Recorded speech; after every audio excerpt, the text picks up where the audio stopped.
Welcome to the Deep Dive. Today, we're looking at a really interesting intersection where spirituality meets psychology. That's right. We're digging into the book Love Vipassana by Shoneeka, using a summary put together by clinical psychologist Dr. Deepak Thakur. And just to be clear, this isn't going to be just a book report. Think of it more as a roadmap. It's really a guide for, well, self-discovery, maybe some healing, and finding that inner balance. If you feel stuck, maybe in relationships or just life, this might offer a fresh perspective. Absolutely. And it helps to know where the author's coming from. Her other work, like her films Red Tie Curry and Shoneeka, they all circle around the central idea. The idea that real strength, real love, it doesn't come from trying to fix everything out there.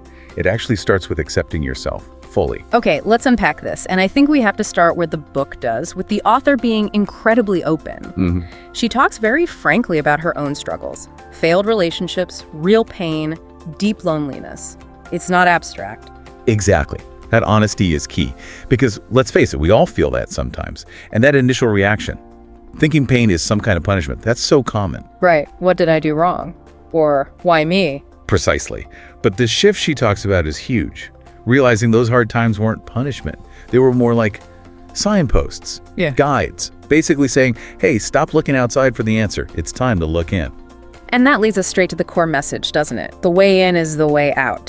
For someone listening who's maybe tried changing jobs, cities, partners, trying all the external fixes, why is turning inward the actual game changer here?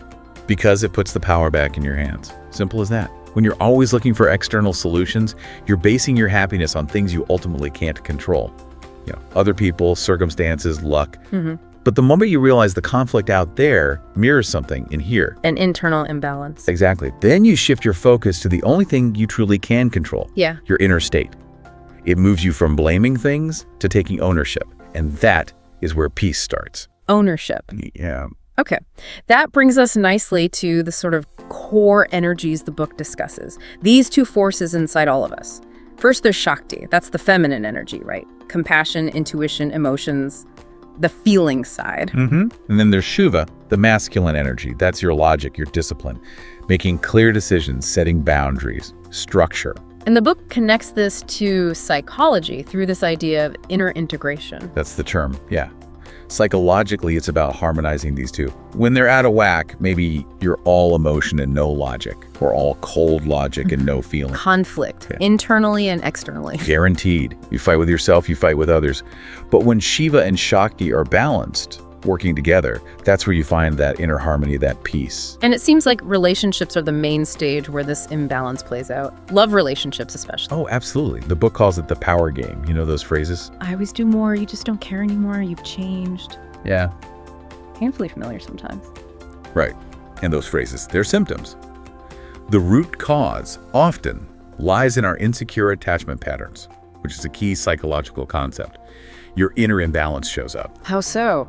Well, if you're leaning too heavily on Shiva, very rigid, maybe afraid of messy emotions, you might tend towards an avoidant style. You create distance, need lots of independence, maybe shut down or get angry under stress, using logic almost like a shield. Okay, I see. And the flip side, too much Shakti. If you're dominated by Shakti, maybe untamed emotion, intuition without discipline, you might fall into the anxious attachment style. So that's more clinginess, needing constant reassurance. Exactly. Excessive emotionality, needing that external validation, pushing people away by trying too hard to hold on. The imbalance is always driving it. So the takeaway here is huge. If you're stuck arguing about, I don't know, who takes out the trash, you're missing the real issue.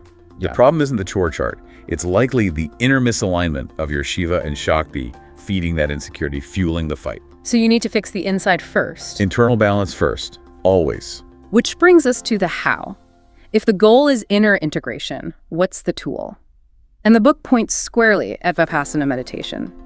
The definition seems simple enough: seeing or observing what's happening inside you, thoughts, feelings, sensations, without reacting. Deceptively simple, yes, but profound.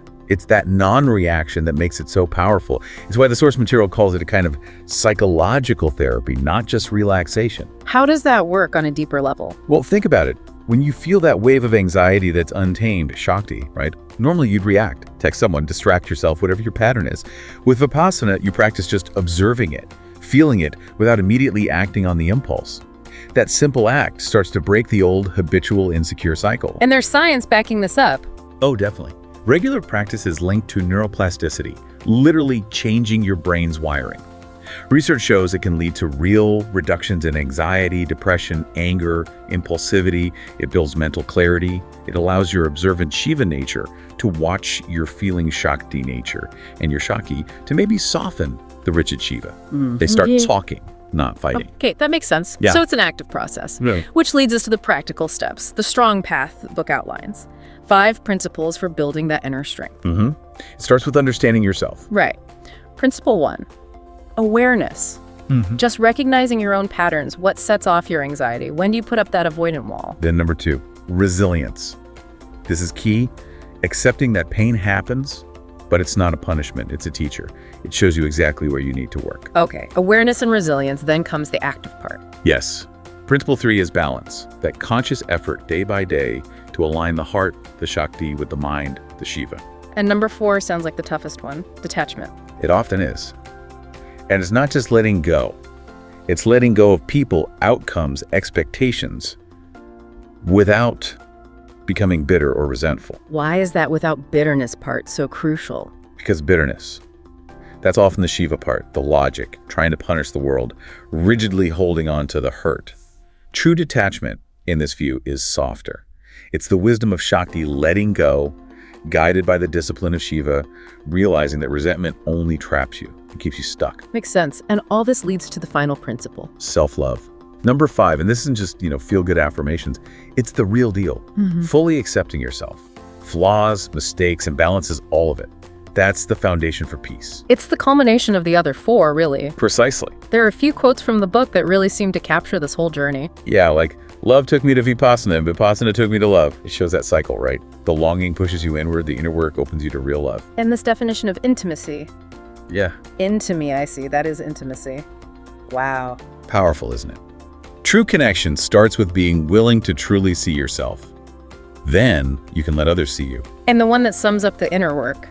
When we unite Shiva and Shakti within, the war ends. That's the goal. The end of the internal conflict. So, if we boil all this down for you listening, what are the main things to take away? First, that pain isn't punishment, it's guidance. It's pointing you inward. Second, see your relationships as mirrors. What's happening out there, the conflict, the insecurity, it reflects that inner dance of your Shiva and Shakti. Third, real love, the kind that lasts. It has to start with self-awareness and genuine self-love. You can't give what you don't have inside. And finally, maybe the most important point, inner healing is the catalyst. When you commit to balancing yourself internally, it will change your outer world, your relationships, your whole life experience. Okay, let's take just a moment here. A pause. Maybe slow your breathing down for a second. And ask yourself, honestly, right now, in this phase of your life, are you leaning more on your Shiva energy, logic, control, maybe keeping emotions at arm's length? Or are you operating more from Shakti, feeling maybe tossed around by emotions, anxiety, needing that external validation, just noticing that balance or imbalance? That's the first step on this strong path we've been talking about. Maybe after listening, you could try just one small thing, 5 minutes of just observing your breath or noticing what you're feeling without judgment. Just integrate a little bit of this. And a final thought to leave you with.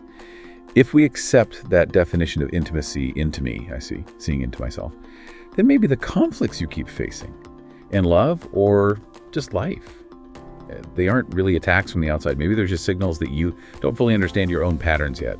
That internal dance between Shiva and Shakti, understanding that dance, that's the path to peace.